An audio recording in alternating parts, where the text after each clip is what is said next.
Baik, Assalamualaikum warahmatullahi wabarakatuh. Pada kesempatan pada pagi hari ini kita akan belajar apa itu kombinasi ya. Jadi gini ya, di sini sudah saya berikan definisinya, sudah jelas ya. Judulnya kombinasi, ini bagian dari kelanjutan materi permutasi tentang aturan perkalian dan penempatan ya. Penempatan, pengisian tempat. Definisi kombinasi ini, kombinasi adalah menggabungkan beberapa objek dari suatu kumpulan tanpa memperhatikan urutannya. Jadi tidak perlu memperhatikan urutannya ya. Karena tidak memperhatikan urutan, maka disinilah letak perbedaan antara kombinasi dan permutasi ya. Karena sebelumnya kan kita sudah membahas tentang permutasi ya. Kalau permutasi itu dia tidak memperhatikan urutan, tapi kalau kombinasi dia tidak memperhatikan urutan. Itu definisi kombinasi ya. Menggabungkan beberapa objek dari suatu kumpulan tanpa memperhatikan urutannya. Kita lihat ya. Tuh. Kita lihat halaman berikutnya di sini ya. Jadi perbedaannya sudah jelas sekali. Untuk kombinasi ini dia tidak memperhatikan urutan ya. Ketika ada X dan Y, XY itu sama dengan YX ya, sama dia posisinya. Tapi kalau di permutasi itu dia memperhatikan urutan ya, artinya XY tidak sama dengan YX ya, artinya berbeda, dia dihitungnya 2 kalau yang dipermutasi. Tapi kalau dikombinasi karena sama maka dihitung 1 doang. Ketika ada kombinasi XY dan YX maka dia dianggap satu kesatuan. Itu ya, tidak ada bedanya, itu intinya. Tapi di permutasi dia ada bedanya. XY dia berbeda dengan YX. Tidak boleh disamakan seperti itu ya. Oke, kita lihat. Nah ini ya. Ini rumus kombinasi NCK. Kombinasi itu dilambangkan dengan C ya. C itu combination itu kan. C.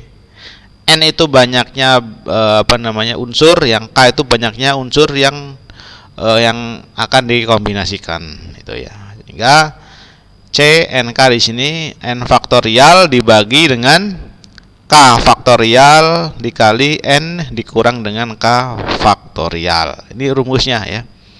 Jadi harus diingat-ingat karena rumus kombinasi agak berbeda dengan rumus yang ada di permutasi ya. Berbeda sedikit itu ya. Tapi itu sangat berpengaruh. Ini rumus kombinasi, kita lihat berikutnya. Contoh soal. Nah, di sini ya. Contoh soal. Sebuah perusahaan yang bergerak di bidang konstruksi ya, memiliki 4 orang ahli statistik ya. Salah satu kegiatan dari perusahaan tersebut adalah melakukan survei kualitas bangunan yang pernah dikerjakannya. Jumlah ahli statistik yang dibutuhkan untuk kegiatan survei adalah 2 orang. Berapa cara menentukan 2 dari 4 orang ahli statistik yang dibutuhkan? Nah, di sini kita melihat bahwa perusahaan yang bergerak di bidang konstruksi itu memiliki 4 orang ahli statistik. Nah, ketika ada kegiatan survei itu yang dibutuhkan cuma 2 orang saja dari 4 orang itu. Nah, berapa cara menentukan 2 orang yang dipilih dari 4 orang ahli statistik yang ada di situ gitu ya. Jadi intinya kita akan memilih 2 orang ahli statistika untuk melakukan survei. Bagaimana cara memilihnya gitu kan, intinya gitu. Kita lihat. Maka yang pertama melakukan pembahasan yang pertama adalah ini pembahasannya ya. Banyaknya cara memilih 2 orang dari 4 orang dia dapat dihitung dengan menggunakan rumus kombinasi. Jadi kita baru saja menggunakan kombinasi.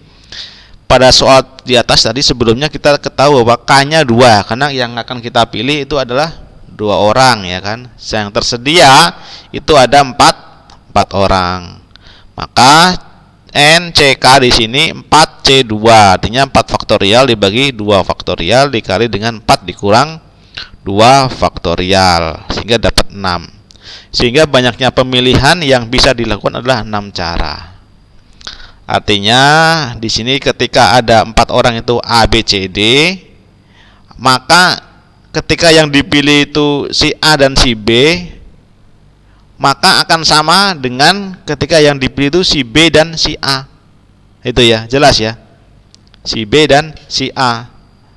Sesuai dengan tadi kesepakatan atau definisi dari kombinasi kan, kalau kombinasi dia tidak memperhatikan urutan, sehingga kalau XY sama dengan YX sama dihitungnya 1. Begitu pula si A dan si B dihitungnya akan sama dengan si B dan si A ini. Jadi kombinasinya ada 6 orang ya. Jelas ya. Oke, kita lihat berikutnya. Gitu ya. Soal 1 nih, langsung kita soal ya. Di sebuah sanggar tari terdapat 15 orang penari, yaitu 9 laki-laki penari dan 6 penari perempuan. Sanggar tari tersebut membuat sebuah tari kreasi baru yang membutuhkan 5 penari laki-laki dan 3 penari perempuan. Berapa banyaknya banyak cara yang dapat dilakukan atau diambil dalam menentukan komposisi penari yang ikut tari kreasi tersebut. Nah, ini ya. Soal 1. Kita lihat soal keduanya ya. Sebuah kotak berisi 3 bola putih, 4 bola merah, dan 5 bola biru. Nah, 3 bola diambil secara ngacak dari dalam kotak tersebut. Hitunglah peluang bahwa 1.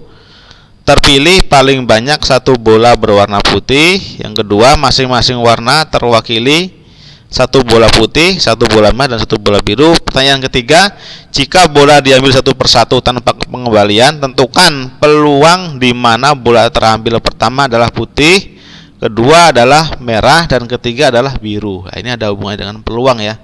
Yang ketiga akan kita kerjakan nanti setelah kita masuk materi peluang ya, karena ada hubungannya. Coba soal ketiga ya, ini tugas soal ketiga. Banyaknya 20 klub sepak bola akan bertanding pada sebuah turnamen. Setiap klub akan bertemu satu sama lain dalam bertanding sebanyak 1 kali. Berapakah banyak pertandingan yang akan terjadi? Nah, ini kalau pecinta bola pasti akan tahu ya, sistem home away dan lain sebagainya ini ya. Pertanyaannya, berapa banyak pertandingan yang akan terjadi ya. Nah, itu ada 3 soal ya, silakan dicoba untuk dikerjakan ya, untuk dicari solusi dan pembahasannya ya.